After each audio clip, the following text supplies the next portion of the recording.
Father തെയോഫിൻ Pandippally ധന്യൻ പദവിയിൽ തൻ്റെ ജീവിതകാലത്ത് തന്നെ പുണ്യാളൻ അച്ഛനെന്ന വിളിപ്പേര് സ്വന്തമാക്കുകയും തീക്ഷ്ണതയാർന്ന പ്രവർത്തനങ്ങളും കൊണ്ട് കേരള ഫ്രാൻസിസ് സേവ്യർ എന്നും അറിയപ്പെട്ട കപ്പുച്ചിൻ വൈദികൻ തെയോഫിൻ പാണ്ടിപ്പള്ളിയെ ധന്യൻ പദവിയിലേക്ക് ലയോ 14 മാർപ്പാപ്പ ഉയർത്തി.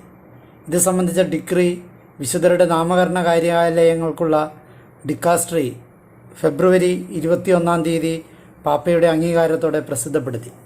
1913 ജൂലൈ 20 കോട്ടപ്പുറത്താണ് ധന്യൻ തെയോഫിൻ ജനിച്ചത്.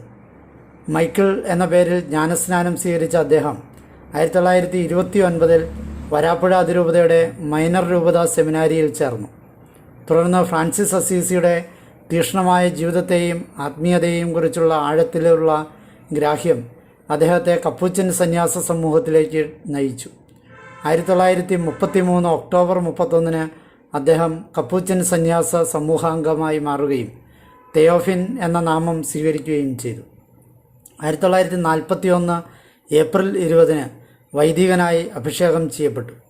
ഏറ്റവും ആദരണീയനായ കപ്പുച്ചിൻ പ്രസംഗകരിൽ ഒരാളായി കണക്കാക്കപ്പെട്ടിരുന്ന അദ്ദേഹം ദാരിദ്ര്യത്തിൻ്റെ ആത്മാവിനെ എപ്പോഴും തൻ്റെ ജീവിതത്തിൽ പ്രാവർത്തികമാക്കി.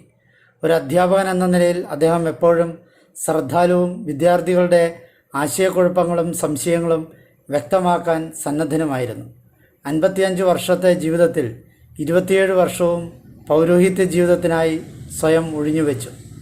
തന്നെ കാണുന്നവർക്ക് ക്രിസ്തുവിൻ്റെ സമാശ്വാസം പകർന്നു നൽകി.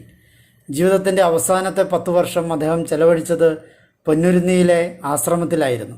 ആശ്രമവും വിശുദ്ധ പത്താംപിയൂസ് ദേവാലയവും പണിതുയർത്തിയത് അച്ഛൻ്റെ നേതൃത്വത്തിലായിരുന്നു.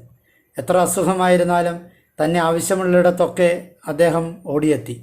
1968 ഏപ്രിൽ 4 നിത്യസമ്മാനത്തിന് യാത്രയായി.